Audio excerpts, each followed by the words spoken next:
Moving on, the next one in line is our third speaker of this session, and he's here already, and I'm very happy and pleased to welcome my dear friend Sam Dubberley here. Sam is working for human rights organization Amnesty International, and there at Amnesty, he's the head of the evidence lab at the Crisis Response Program, always a difficult one.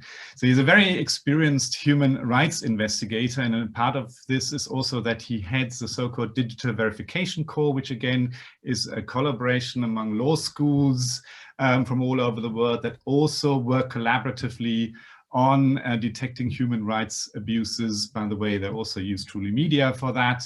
And he's done so much else. For example, very recently he published, he was a co-editor of a book which he kindly gave me, a very good read, really must read, which is called Digital Witness, Using Open Source Information for Human Rights. So it combines articles from a variety of authors on very different techniques, as they were also described just earlier by Hazel and by Sophie. And he's had a life previous to his human rights work. He namely worked for the EBU, the European Broadcasting Unions. He's also a journalist by training, so he brings that together as well.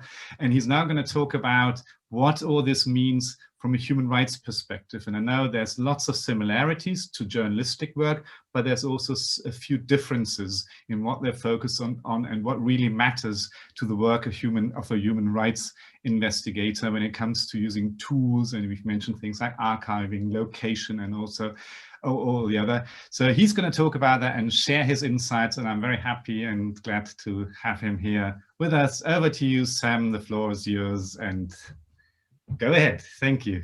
Thanks so much, Jochen, and thanks to everybody at the WeVerify and InVid team. I can only echo what both Hazel and Sophie said about InVid being one of the most indispensable tools that we use pretty much on a day-to-day basis. And really thank you very much, Hazel and Sophie, for your presentations. And I think in some ways I'm very privileged because having had Hazel and Sophie lay a bit of the groundwork of some of the tools that are used, I'm kind of the lucky one who gets to go into a bit of a case study and present some of the challenges that we face through the eyes of a case study. And just to preface it, I think we've all probably seen case studies before and so on and so forth, and suddenly it makes it look also easy, right? It's like, oh, you did this, and then we did that, and then we did the other, and then blah, blah, blah, blah. Aren't we amazing?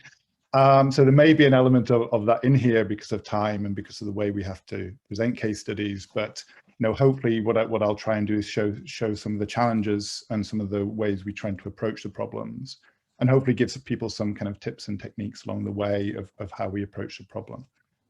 So what I've called this is if everyone can hopefully see my presentation, I get a thumbs up from Jochen. Perfect. Yeah. Is the idea of confirmation anxiety, and I've called the kind of case study Confirmation Anxiety and Conflict Verification. And I think this is where one of the difference between what the work that Amnesty International does and kind of the work that Hazel and Sophie do really comes into play. There's a lot of bad things happening in the world. There's a lot of really important news stories that happen in the world that are covered by Hazel and Sophie's teams that we just ignore because bad things happening, people dying, doesn't mean there's been human rights violations that have occurred, doesn't mean that there's been violations of international humanitarian law that have happened. So while there's obviously very regularly a lot of crossover in the work of Reuters, of AFP, and of Amnesty, and we do collaborate, we talk to each other, we help each other out in many different ways. There's a lot of things like what comes out of Donald Trump's mouth, which we've all thankfully forgotten about these days. What comes out of Donald Trump's mouth doesn't really affect us so much, for example, or a stampede in a supermarket in Germany doesn't affect us so much. So I think that's where we see some of the major differences. But definitely my world of working in newsrooms has been kind of somewhat informative and important for the work I do at Amnesty. So what I'm going to focus on is very much this idea of confirmation anxiety. And this is kind of where the case study went. And some might argue we went even too far on this verification exercise, but I think it's a kind of interesting to think about how far you can go and some of the challenges with some of the free tools that we use on a day-to-day basis. And why I call it confirmation anxiety is one of the things that Amnesty has definitely been facing a lot recently is in the conflicts that are going on around the world, be it Myanmar, be it protests in Chile, be it the wars in Syria and Yemen. Whatever we do, we get accused by heads of state and heads of government of being purveyors of fake news, even when we're right. And this has only got worse. This is getting worse and worse and worse with each conflict, with each crisis that emerges. You know, the targeting of our researchers, the targeting of the teams at Amnesty, and I'm sure this is something experienced also by Reuters and AFP, is just getting worse. I think this year I've been paid by Putin, I've been paid by China, I've been paid by George Soros, I've been paid by Mossad. You know, all these accusations kind of fly at us all the time. So this is actually why confirmation anxiety, this idea of like doing verification and asking yourself, am I really right? And getting kind of nervous and quite frank, nauseous sometimes when we publish something is getting worse and worse. And this was definitely one of those situations. I'm going to start with the end.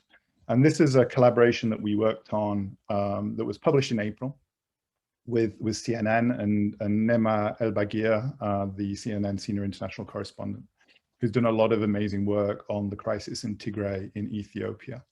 And I'm sure most of you, many of you are at least familiar with the war that's been going on in Tigray since October, and the massive humanitarian catastrophe that is creating, including now we're looking at definitely a period of famine in the region. But there's been a whole host of war crimes that have definitely been committed in Tigray, and you know, AFP, you know, have been in the vanguard of that. Reuters has been in the vanguard of that.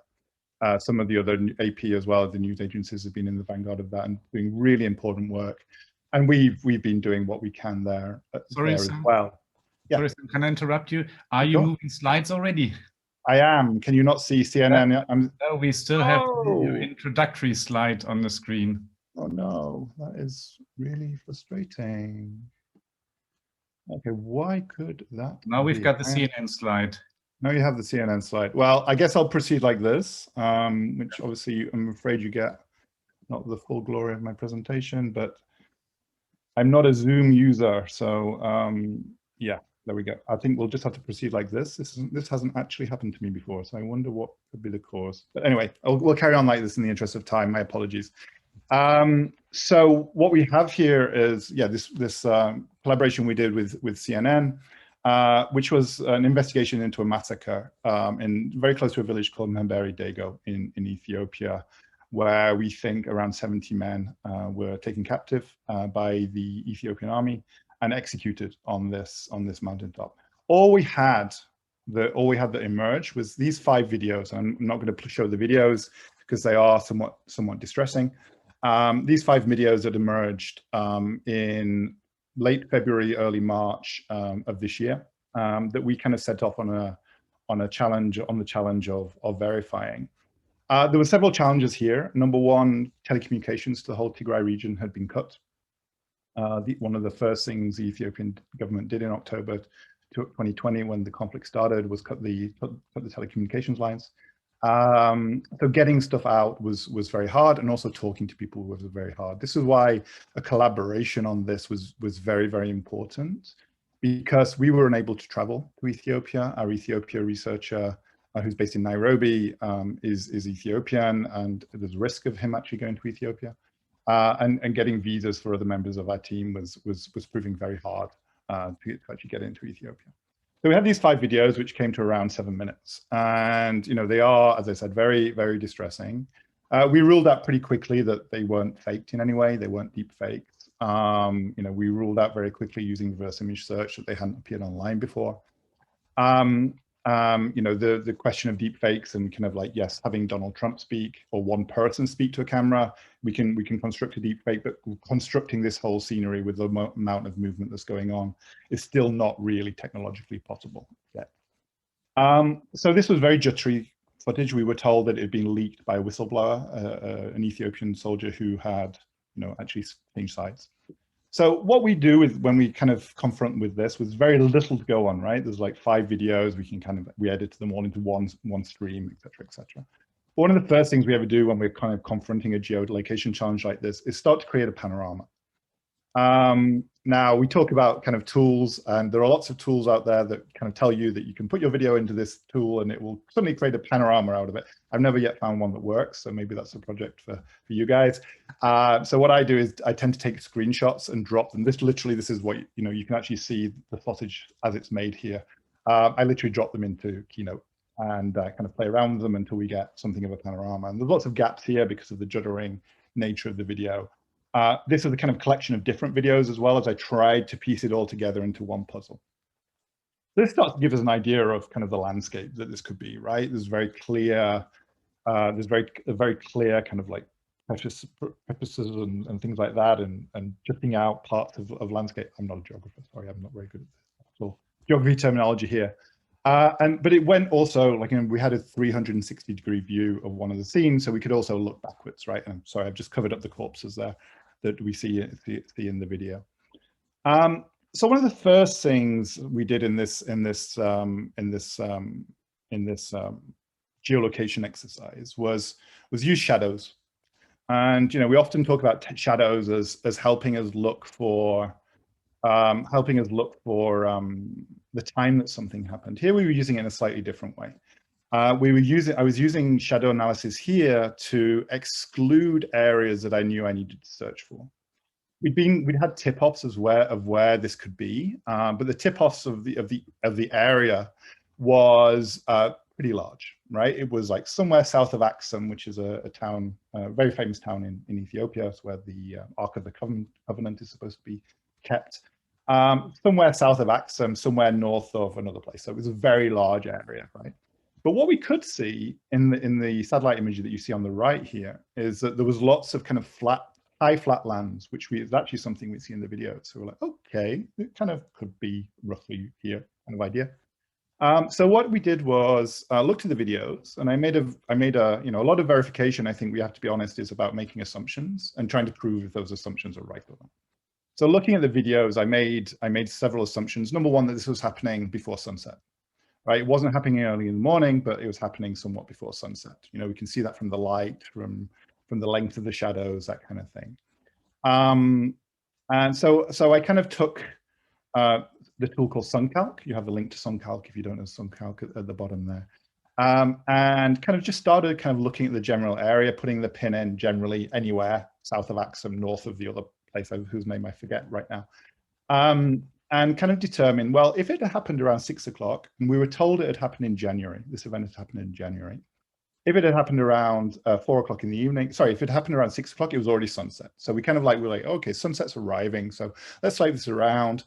And so let's make an assumption that it happened just before sunset. So around 4 p.m. Which would have placed the sun in where you see the orange dot on the right-hand picture there of the two. One's from the video, one's from SunCalc. Which allowed me to do one thing, right? I kind of said, okay, the sun was going to be in the southwest, so therefore the shadows would be going towards the northeast somewhat. Now, I spent a long time kind of creating a nice fancy pop-up thing here, but now you just see everything at once. Now, what's the use of that? Well, what it allowed me to do was it gave me all these potential locations, right? And that's still a heck of a lot of locations. But at the same time, it allowed me to rule out all the places with the crosses, right? There's no way that the people could have been looking that, out towards the northwest, sorry, the northeast, for example. So I could rule out all of these locations. And yes, that meant it was then a painstaking process of pretty much going to every single location on Google Earth Pro. And let's see, at least this will play, hopefully. And actually dropping the little orange person in Google Earth Pro onto the terrain, and we don't have Street View in Tigray, of course, onto the terrain and kind of start to look at all these kind of automatically generated terrains in Google Earth Pro. And the glamour of verification obviously tells us that oh, and then just in 30 seconds I worked this out and blah blah blah. Actually, 3 people were working on this for about 4 days to actually try and find a location, right? So we kind of painstakingly went through each of these locations. As you see there's one problem. If we look at the videos, for example, you see lots of different hill shapes, right? Which is due to the light at that time. And that wasn't something we couldn't replicate. We couldn't see from here, right? It all looks something of a blur. We can't see the different makes, the different kind of shapes of the different hills and the different plateaus. So what you can also do in Google Earth Pro, which is quite nice, is it's a bit fiddly, but you can play with the time of day. So you can kind of change the shadows, which then ever so slightly gives you a kind of distinct overview of the different places that this could be. So this is something we also did. And then we finally, through a kind of question of looking at these different places, having a few estimates of the place of where it could be, I think we got it down to about 6, that it could be here, could be here, could be there. We then started looking at the videos and seeing what we could see from the satellite imagery that might have been reflected in the videos. So we started looking for patterns in the foliage, in the landscape, in the geography. And here you can actually see some very similar patterns, right? It's a bit blurry. You may have to make a kind of a small leap of faith a little bit. But, you know, especially the one circled in red, I think probably everybody looking at this can probably work out that, that looks about right. You know, that looks about the kind of right kind of place. So we found this spot to the south of the little village of Mabere Dago that we started really to hone in on. But still, I had this confirmation anxiety going on in my head. You know, I knew we'd put out just 2 to 3 weeks before a big report on the massacre that happened in December of late November 2020 in the town of Axum. And we got, you know, massively attacked on social media for this. So knowing that we were, you know, even though we were working with CNN and they could take some other flack, knowing that this was still a potential, and knowing that I was working with a partner, right? It wasn't even my reputation we were putting online, it was the reputation of a collaborator as well, potentially, which would be even worse. Imagine that, you know, CNN had to advertise, I had to apologize on behalf of Amnesty International for getting it wrong. You know, that would be like, oof, I couldn't even imagine. Makes my confirmation anxiety come back as I say that. So we had to go a bit further. So kind of really went into the functions of Google Earth Pro to really try to sketch out the different parts of the video. And we started getting somewhere, right? We could see that this kind of fitted together, even though we didn't have the range of perspective that we needed, as you see on the right-hand side. On the right-hand side, for example, where you have the long plateau, right? On Google Earth Pro, you have some peaks in the background. Whereas on the video, there's no peaks in the background, right? But we could just about make sure, using the kind of shape, changing the time zone, changing the time on Google Earth Pro, that we could just about make out actually those mountains are further in the background, and that in the foreground is a flat area. So we could say, okay, that fits in, and then the shape of the hillside fits in. And we kind of really went into it, except for one part. And there was one part that was just, I could not get out of my head. And this was this part of the video. This was this part of one of the videos where, you know, you see, again, if I was able to show the slides properly, you'd have a nice little drawing of this happening. But you see how in the video, the side of the cliff goes down really dramatically. Whereas in the Google Earth Pro algorithmic reconstruction of the terrain, it's a very soft slope. And I'm always thinking in terms of like, how could we be attacked? How could we be wrong? I was 95% certain that we were in the right place, but there was still this 5% that I really just, in this case, in many instances, I would risk it. You know, an airstrike in Syria where we had 10 different videos of the location, something didn't quite fit. Sure. Protesting in Colombia where, you know, you're not quite 100% certain of the street corner, but you know it's in Cali. Sure, that's kind of okay-ish, especially when you're doing things at scale. But this was one very, very, very discrete, very, very targeted niche verification. So this question I just could not get out of my head, and I wasn't prepared to go on. So we did some digging into actually what's going on in Google Earth Pro and why this problem was actually generating itself. And so we did some digging. I spoke to a few people, and what's going on in Google Earth Pro is that they have what's called a digital elevation model. So a DEM, which is taken from a variety of sources, one of which is kind of a NASA survey of the planet. There's also some radar, LiDAR research that's going on that generates this digital elevation model. Of course, Google will never tell you how they actually generate it, right? But the problem with this model is it gives you a default viewing position in Google Earth Pro of between 2 and 10 meters above the terrain. Now, in many locations, that doesn't matter, right? That really, really doesn't matter. And it probably only ever mattered in this one case study that I'm talking to you about. But it's really worth thinking about that, actually, if you're trying to compare a video, which I'm 1.96 m, I never film, I'm tall and I never film like with another 4 centimeters or another meter above my head, that actually you're getting a distortion of the view in the Google Earth Pro model, right? It could be 2 meters, it could be as much as 10 meters above the terrain, which again, in this particular place where the terrain was so dramatic and varied so quickly, was actually a really key part. The other problem is the height data information in Google Earth Pro is inaccurate in non or low data areas. So mountains stroke deserts, but also in kind of areas where there's actually less supply and demand. So the amount of people looking at Google Earth Pro of New York City or the Pyrenees or the Alps is going to be very different from the amount of people looking at a mountain range in northern Ethiopia. So there's even more inaccuracies there. So what we did was we started to reconstruct the whole area just to get away from this confirmation anxiety. And we started with a high resolution satellite image. Again, supply and demand means, satellite imagery in Google Earth Pro in northern Ethiopia and Tigray in the region of Tigray is not regularly updated. The most recent satellite image we had of the area on Google Earth Pro, I think, was 5 or 6 years old. So we actually went out and purchased one of the most recent satellite imagery, 30 centimeter resolution satellite imagery that we could find. And we started from there to actually rebuild a whole model of the area. To actually reconstruct where the camera was. And let me just play this.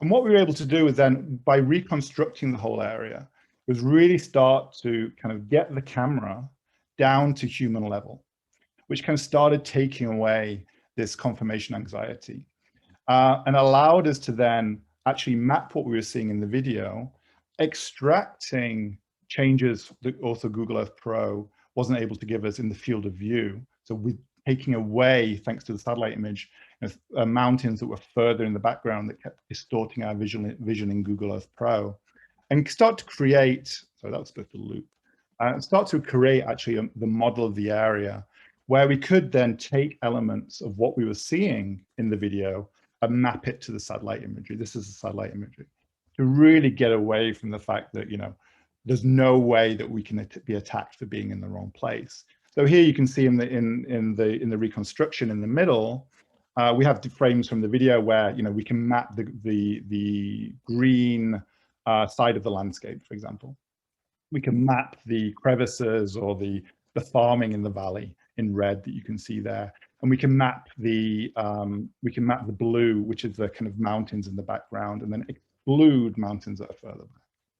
And then we're able to take it a step further with the reconstruction, and thanks to the satellite imagery, and actually then place elements of foliage in the area.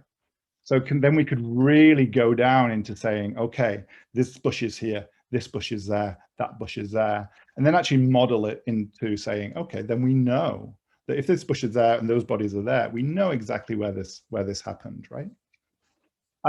So this is some of the value of using some technologies to actually go as far to really, in human rights, and if we're talking about international law accountability, and ever seeing anybody kind of in front of a court of law for doing this work, this is kind of the technological steps that we're starting to have to realize that we need to take to make this evidence of human rights abuses, to make this evidence of international human rights law abuses, sorry, international humanitarian law abuses, so the laws that cover war, absolutely unimpeachable. It's getting harder for us to actually go to these locations. It's getting harder for journalists to go to these locations. Journalists, human rights investigators, researchers are becoming targets. So the importance of this evidence that comes from open source information, open source sources is becoming more and more important. But it means also the attacks that we get for evidence are becoming even more and more harsh.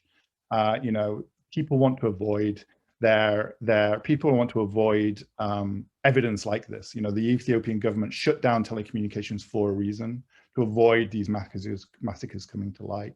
So we're trying to use as much technology as we can now to make this evidence as we find as unimpeachable as we can. I'll stop there. If anybody's interested more in it, we have a little write-up there. Thank you ever so much for sharing these really, really deep insights and letting us participate in what you do or what your team does when they come to investigating these cases. There's a number of questions, like one, maybe you can answer that separately, like Fiete Stegers asked, how did you insert the trees? Maybe you can answer that directly. Just one question before we have our little break. And you said that it took 3 people 4 days. That makes it 12 person days, which is an incredible lot to find a location. So there's also a question from the audience. Is location verification your core task, or are there other areas that are very important and where you would require tools as well that support you? And then we have to go for our break.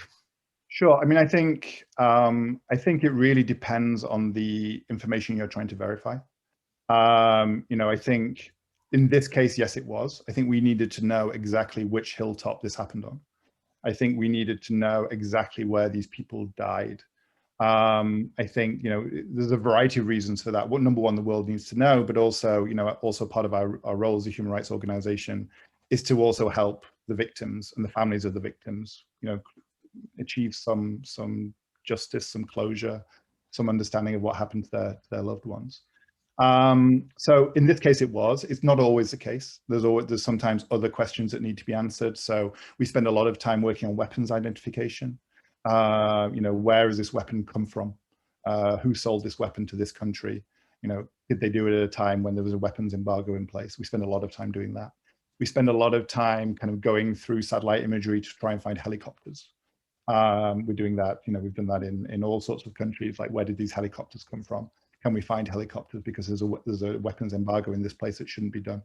So it really depends on the kind of what the question of fact that we're trying to prove. But so geolocation is one of the main things we do. Yes, I would say. Okay, I'm afraid this is all we have time for, but this was absolutely fascinating, and thank